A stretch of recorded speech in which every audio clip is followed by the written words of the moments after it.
Gracias, congresista Villanueva. Por favor, congresista Castro. Gracias, presidente.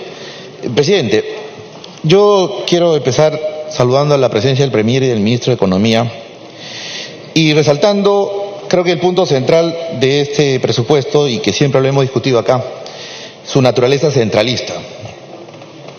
En términos de estructura porcentual del presupuesto global para el 2020, se mantiene siempre esta orientación, toda vez que casi el 70.20% del mismo se administra y se gasta en Lima. Presidente, los congresistas que representamos a las regiones, que somos el 70% que hoy día nos encontramos en el Parlamento, sin que sea excluyente de los colegas de Lima, en nuestros diferentes viajes de representación a nuestras regiones, siempre nos abordan a la población a pedirnos recursos, a pedirnos que se gestione obras y proyectos para sus regiones o atención en los distintos sectores.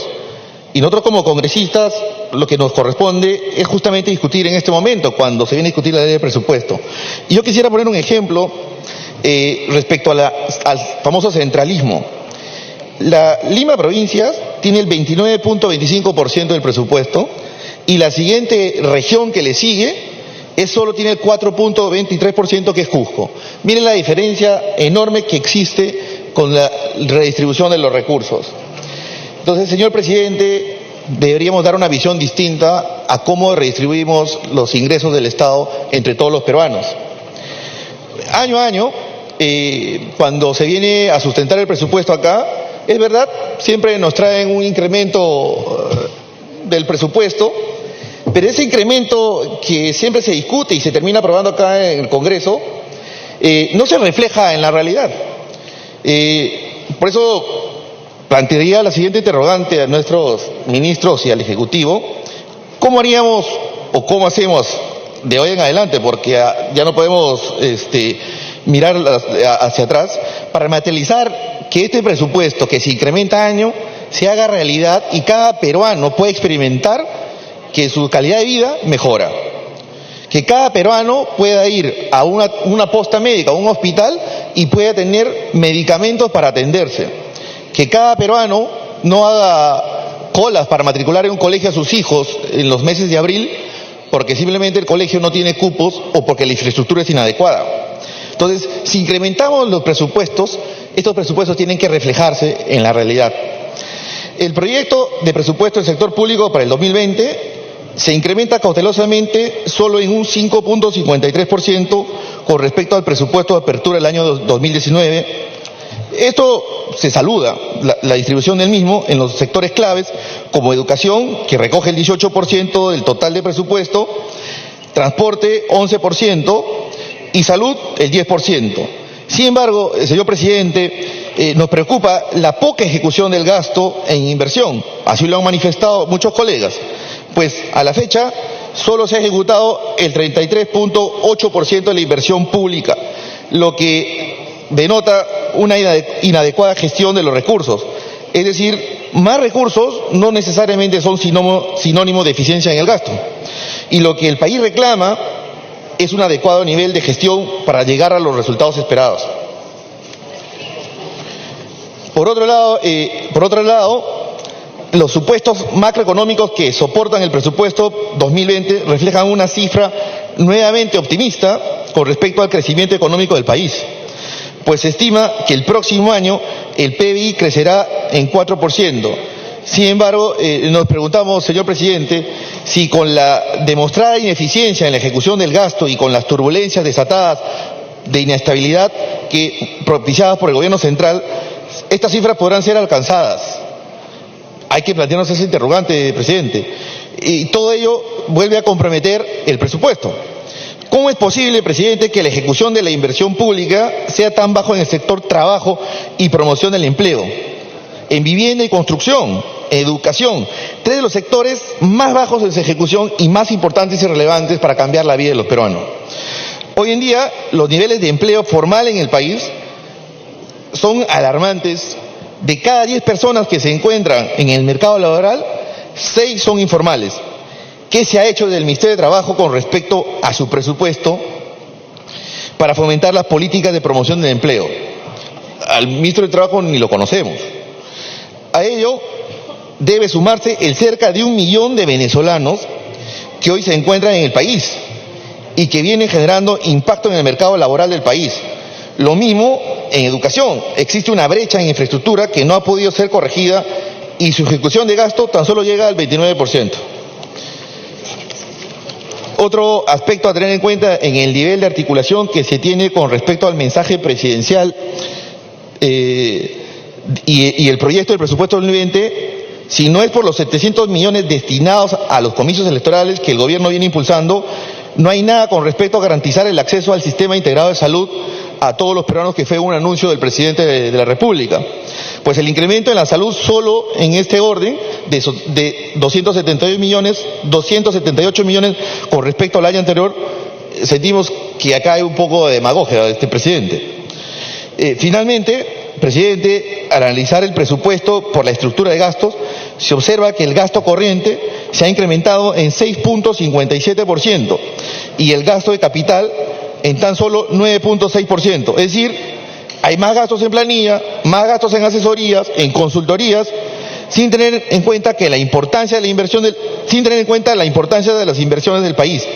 Entonces, presidente, acá nos preguntamos, ¿a razón de qué? ¿No será que el gobierno ha renunciado a la capacidad de ejecutar con eficiencia del gasto?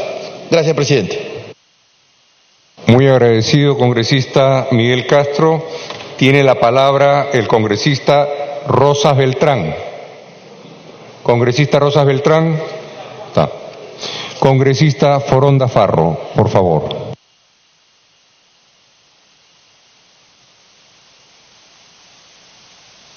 Por favor, tiene la interrupción, las dos interrupciones, congresista Petrosi, por favor. Presidente, muchísimas gracias por las interrupciones, congresista Foronda. Señor primer ministro, señor ministro de Economía, siempre a través de la mesa es un placer recibirlos aquí en el hemiciclo. Y podrán pensar algunos que soy monotemático, y mi monotema es la cultura en el país.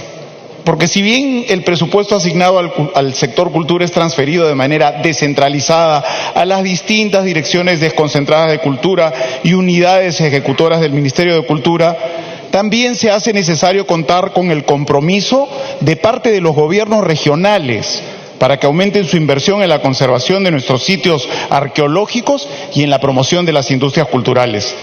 El Archivo General de la Nación, que es parte integrante del Ministerio de Cultura, aún no tiene un local propio, a pesar de haberse aprobado los recursos para el expediente técnico aquí en noviembre del año pasado. Igualmente tenemos al Instituto Nacional de Radio y Televisión del Perú, IRTP, que habiendo alcanzado un prestigio y audiencia únicos en su historia, clama por más presupuesto y autonomía. Por otro lado, están surgiendo elencos y orquestas sinfónicas en el interior del país que requieren el apoyo del Estado. Hay que sacar el fenómeno cultural de Lima, por lo que el Ministerio de Cultura tiene el deber de incluirlos en el Sistema Nacional de Orquestas según su nivel artístico naturalmente. Y hablando de cultura, por su intermedio, señor presidente, quiero aprovechar para decirle a las instituciones y gremios que representan a nuestro cine que tenemos una ley pendiente de segunda votación que estoy seguro este Parlamento aprobará antes de fin de año.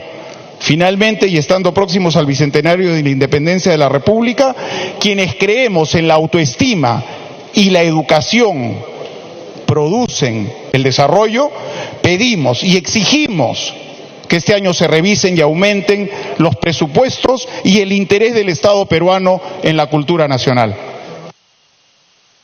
Muchas gracias, congresista Petrosi. Por favor, congresista María Elena Foronda tiene la palabra. Gracias, presidente. A través suyo saludo la presencia del señor Premier y también del ministro de Economía. Y es una gran oportunidad tenerlos aquí para poder expresar lo que es una preocupación y esperemos una acción concertada para resolver graves problemas estructurales en nuestro país.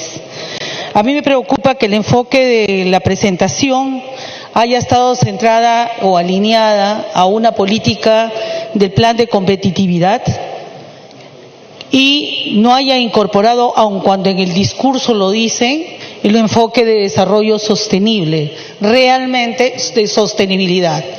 Y lo menciono porque en las prioridades que ha mencionado el Premier y después desarrolló el Ministro de Economía, el tema ambiental que también voy a parecer monotemática con mi colega que me antecedió, está absolutamente ausente.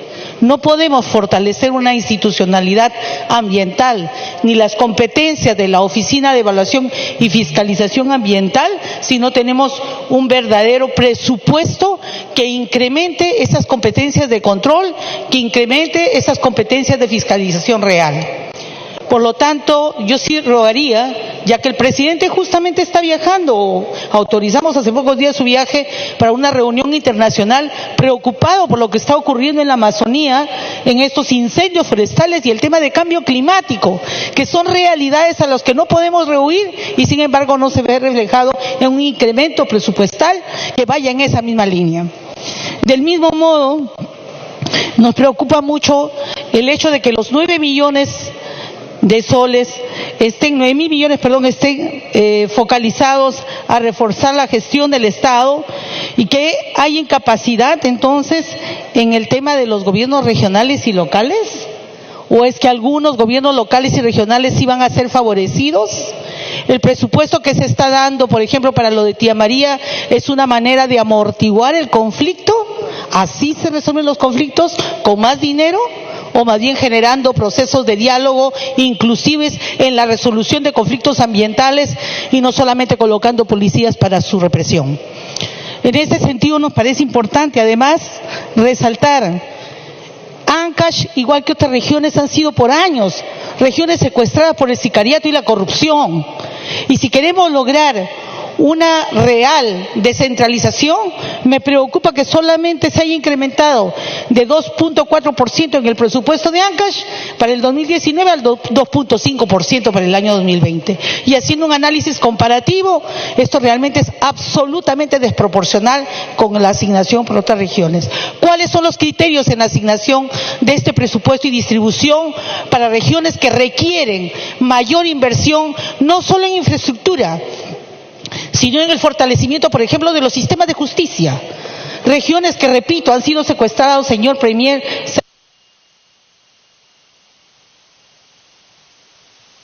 Un minuto adicional. Secuestrados precisamente por el sicariato y la corrupción, pero no estamos en esa condición ahora. Por lo tanto, yo no sé si existe una animadversión o un prejuicio contra esta región a la que represento y que la verdad no nos merecemos ser tratados de esta manera. Por eso estamos solicitando una entrevista urgente con el ministro de Economía para tratar esto y otros temas. Y finalizo señalando, no me puedo quedar callada al ver que en este presupuesto no refleja el tema de los derechos previsionales de los pescadores. Y ahorita en un contexto en el cual están liquidando la caja de beneficio de los pescadores. Y el Estado dice, no, este es un tema privado, no me metas. Pero en el proceso de liquidación sí estuvo presente. Esta contradicción jamás la voy a entender. Como tampoco voy a entender cuando a los campesinos que han sido afectados por el fenómeno del Niño solo se les da prórroga para que las empresas, para que la banca privada siga rematando sus tierras. Pero mientras tanto sí hay un rescate financiero aprobado por este Congreso, lamentablemente, para empresas mineras. Por favor, para que concluya. Quisiéramos que este tipo de desequilibrios no se vean reflejados en el presupuesto. La concepción no es solamente de números macro, es la concepción que está detrás en el momento de cómo se elabora este presupuesto sin tomar en cuenta estos que son prioridades para el desarrollo del país.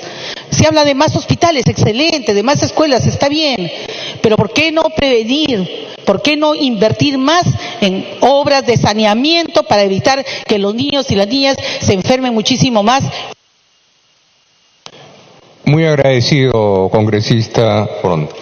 Señores congresistas, la mesa directiva saluda al rector de la Universidad José Faustino Sánchez Carrión y a los miembros de la comisión organizadora del 27º Congreso Nacional de Estudiantes de Agronomía Huacho 2019, primer Congreso Internacional de Ingeniería Agronómica y primera Convención de Innovaciones Científicas del Perú, quienes se encuentran en las galerías del hemiciclo del Congreso, acompañados por los congresistas Wilmer Aguilar Montenegro y Elar Mergar.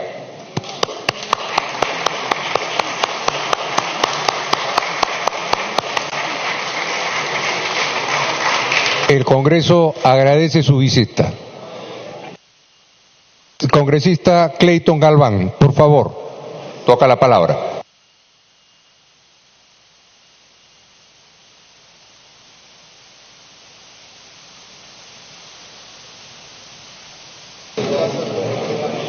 Gracias, presidente. Con el saludo cordial a todos mis colegas congresistas, asimismo también al Premier y a nuestro ministro de Economía. Me pide una interrupción, señor presidente, mi colega Narváez, si usted lo permite. Otorga la interrupción, congresista Eloy Narváez, por favor, tiene la palabra. Gracias, presidente, gracias colega Clayton, un saludo cordial al Premier, al señor ministro y a todos los colegas. Solamente un par de puntos concretos. Uno está relacionado con hacer llegar una sugerencia para que el Ejecutivo, el Gobierno Central, haga todo el esfuerzo para poder fortalecer capacidades en las regiones. Este atraso en la ejecución de los presupuestos, sobre todo de lo que es inversiones, es a consecuencia básicamente porque no tenemos en las regiones equipos suficientes con experiencia para poder ejecutar rápidamente estos presupuestos. Sería bueno darles una explicación de todas las formas y mecanismos que tiene la ley de presupuesto para que ellos puedan distribuir estos recursos, incluso compartir los gobiernos regionales con los alcaldes, que a veces tienen proyectos hechos, pero sin embargo el gobierno regional quiere ejecutar al 100% su presupuesto. Por favor, le da el segundo minuto. Adelante, congresista Eloy Narváez. Muchas gracias. Cuando muy bien, pues, estos presupuestos pueden compartir y ser ejecutados por las municipalidades. Uno. El segundo tema. Hemos visto cómo tenemos problemas con las incubadoras, presidente, señor Premier. Igual tenemos problemas con las ambulancias. ¿Por qué el Estado no puede tomar una decisión así, firme? Compramos ya 200 ambulancias y repartimos esas ambulancias a nivel nacional, porque es una cosa dramática el tema de las ambulancias. Y eso yo creo que podemos solucionar. Igual también compremos incubadoras, aprovechando que no estamos gastando este presupuesto. Podemos hacer créditos suplementarios, el Congreso puede apoyar, sacamos la ley, pero hay que comprar estos bienes de capital que son importantes para atender mejor la salud de nuestra población. Gracias, presidente.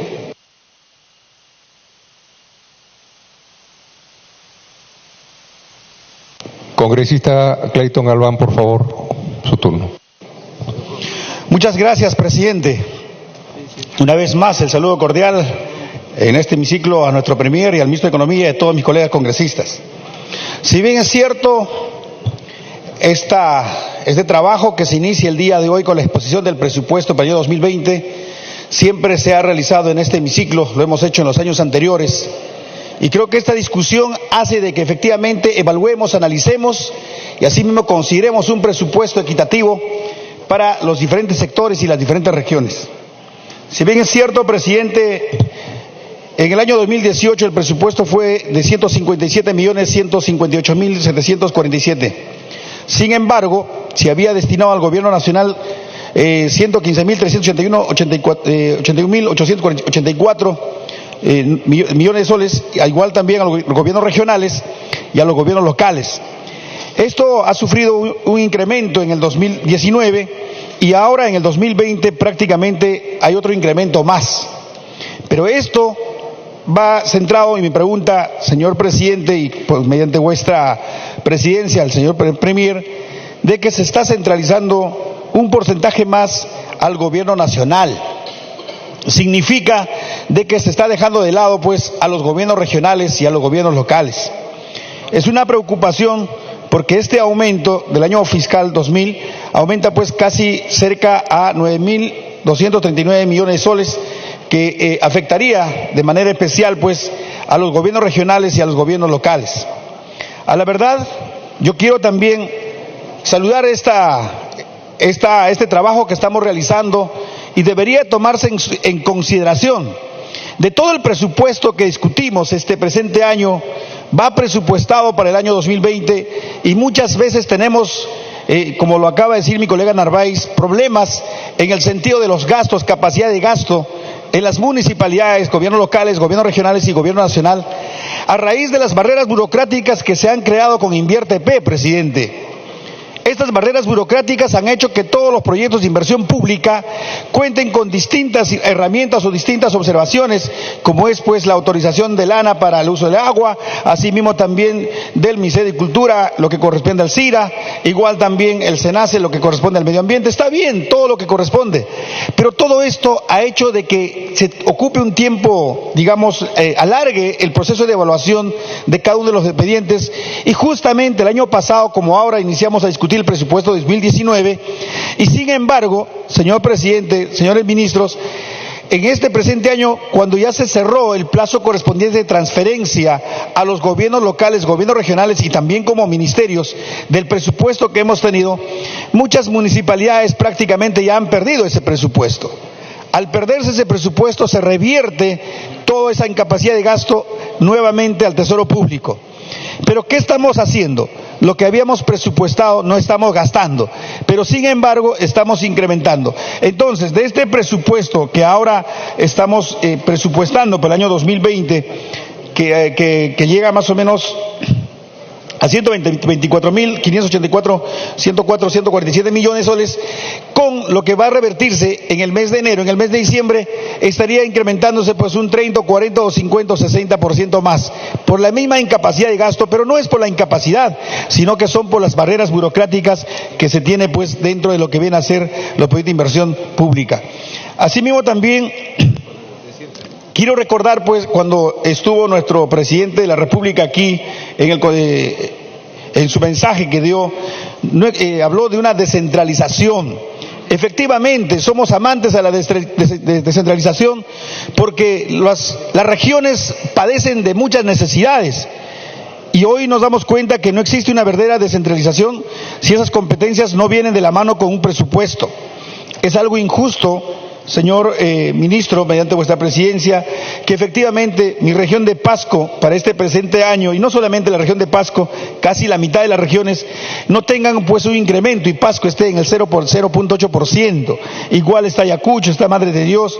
Entonces somos justamente regiones que hemos venido aportando al fisco nacional, y que imagínense, señor ministro, la región de Pasco como capital tiene la ciudad de Cerro de Pasco, una ciudad opulenta que supuestamente lleva ese nombre, pero que hoy está padeciendo pues de la pobreza, extrema pobreza y desempleo, porque están paralizadas las operaciones de esta empresa minera que ha explotado pues los recursos naturales. Entonces, ¿cómo le vamos a oxigenar un pueblo que hoy en día está viviendo a más de 4.300 metros sobre el nivel del mar, donde la helada es fuerte, no hay producción agropecuaria, no hay producción ganadera, y encima no vamos a incrementarle un presupuesto? Entonces no se está haciendo una verdadera descentralización. Por ese lado solicito, señor ministro de Economía, que haya una reconsideración para que de esta manera pues equitativamente se pueda compartir con todas las regiones del Perú. Asimismo también no se cumplió con el año, esto no se cumplió en el año 2019 y tampoco se está cumpliendo en el 2020 con los montos que se asignan pues a los gobiernos regionales y a los gobiernos locales. Pero sin embargo, ahora superan más de 50.000 millones de soles, cifra que representa casi un 30% del presupuesto nacional. Respecto a la distribución geográfica del presupuesto, lo que acabo de decirle, presidente, solamente decirle pues de que es una preocupación de que ahora, por ejemplo, a muchos distritos también de la región de Pasco lo están desconsiderando lo que corresponde, pues, digamos, a las inversiones por emergencia y otros, y eso no está bien, señor presidente, porque valgan verdades, y yo felicito que efectivamente, pues, mi colega Narváez esté pidiendo que se implemente también, digamos, un presupuesto para las ambulancias. En la época de lluvia, señor presidente y estimado premier, todas las regiones sufren inundaciones, todas las regiones sufren huaicos, todas las regiones, pero ¿por qué no sacar una política de Estado para que se pueda implementar con maquinarias pesadas a las distintas municipalidades? Antiguamente había pues un crédito a las municipalidades, pero sería muy importante que las municipalidades mínimamente deben contar con un cargador frontal o una excavadora, no sé, una maquinaria para que pueda contrarrestar. Efectivamente, cuando hay huaico lo declaramos en emergencia, autorizamos a la municipalidad para que pueda gastar su recurso, pero ¿cuánto cuesta alquilar una maquinaria? ¿Cuánto cuesta mover una maquinaria? y salvaguardar vidas, porque en ese momento no tiene maquinaria la municipalidad, entonces no puede atender una emergencia. Pero si habría una política de implementación de maquinaria pesada a las municipalidades, entonces estamos preveniendo a los distintos desastres que puede ocurrir en nuestro país a nivel nacional. El presupuesto para el año 2020 efectivamente aumentó un 5.53% comparado con el presupuesto del año 2019. Entonces, esto representa un 21.5% del PBI. Hay que recordar que a inicios del año 2019 el Poder Ejecutivo estimó un crecimiento económico por encima del 4% en el mensaje de la Nación del último julio de este presente año. Pero a este ritmo estamos yendo al 3.5%, después se publicó un marco macroeconómico multianual del 2020 al 2023.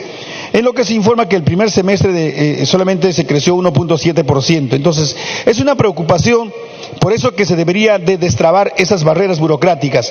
Ante ello también quisiera pues, el señor presidente y al premier y al ministro, mi despacho ha recogido las propias declaraciones del ministro de Economía y Finanzas, en donde dice, entonces si tenemos 68% a 67% de presupuesto de inversión pública que no se haya gastado, ¿qué sentido tiene meter más plata para las inversiones públicas?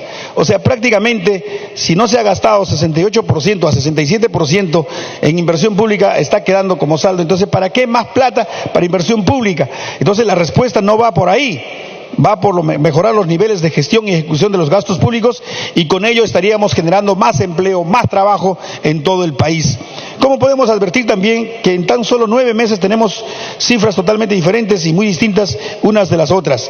Con todas estas cifras podemos afirmar que el país está creciendo económicamente, pero ¿de qué sirve que el presupuesto de cada año aumente si el crecimiento y la inversión sigue muy baja? ¿A qué se debe ello? Y los precios internacionales o los conflictos sociales o la inestabilidad jurídica que se siente o los problemas sociales que tenemos, esto podría paralizar pues nuestra economía. Por otro lado también, el Premier y el señor Ministro, el primer semestre la inversión pública cayó a 3.2% y el gobierno espera un crecimiento 2.5% a finales de año. Entonces, ¿esto será factible, este crecimiento? ¿Seguiremos esperando resultados económicos favorables para la población? ¿Hasta cuándo? Porque la ejecución presupuestal es tan baja. ¿A qué se debe? Como ya le dije, para cómo mejorar los niveles de gestión, solamente pues sacando estas barreras burocráticas para de esa manera darle la mayor viabilidad y que de una vez se gaste el dinero. Por ejemplo, los sectores que menos han ejecutado, el MIDIS está con 4%, Mujer 7%, la PCM también 11%, el MEF 28%, Vivienda Construcción 28%, Minedo 32%, MINSA 28%. Entonces, esto es una preocupación. Entonces, en tal sentido, pues, en lo que corresponde a la función educación, el monto asignado asciende a 31.328 millones, que representa 17.7%. Perfecto, se ha incrementado. Hay un tema también que es muy importante, por ejemplo, todo muy bien, pero hay algo que quería... Tiene un minuto adicional. ¿Va a tomar más minutos de su bancada? Por favor, ¿me podría? Sí, presidente. Tiene 10. Mediante la ley 3904.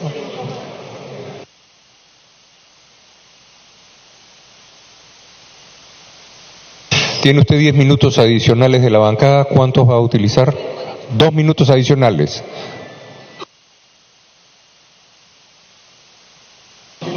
Quiero, por ejemplo, ver el tema de transporte. El monto asignado asciende a 19.074 millones, que representa el 10.8% del presupuesto del año 2020 y que cuenta con un aumento del 15.2% respecto al presupuesto 2019.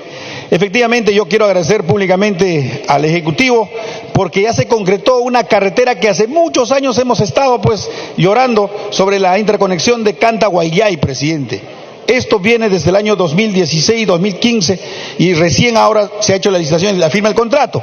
Pero ¿qué está pasando, Premier? No estamos considerando en este incremento la interconexión que corresponde a Puerto Bermúdez a Villarrica. Se ha hecho una inversión fuerte de la construcción de la asfaltada de la carretera de Yunfútbol hasta Puerto Bermúdez. Efectivamente está asfaltada, no está concretada, no está cumplida, hay problemas todavía en la entrega de la obra. Pero desde Puerto Bermúdez a Villarrica es una trocha. Entonces esta inversión estaría quedando pues desmerecida si no hacemos una interconexión completa. Por ello yo solicitaría pues de que también se considere esa interconexión para darle la viabilidad y la factibilidad y también la transitabilidad a esta parte de lo que efectivamente está careciendo su atención. En tal sentido, también me preocupa mucho es el tema agrario. En el tema agrario, efectivamente, hemos incrementado un pequeño presupuesto de lo que viene del año pasado. Pero, sin embargo, Premier, hay que analizar y ver de que la mayor cantidad de poblaciones, casi 2.2 millones de personas, se dedican a la agricultura familiar. Entonces, hacer una política agraria a favor del pequeño agricultor, que eso lo van a llevar en su corazón. Hagamos algo por los que menos tienen, Premier, hagamos algo por los que efectivamente se encuentran en las zonas rurales, en la parte altoandina. Muchas gracias, presidente. Muchas gracias, Premier. Agradezco la participación del congresista Clayton Galván. Tiene participación el congresista Wilmer Rosas.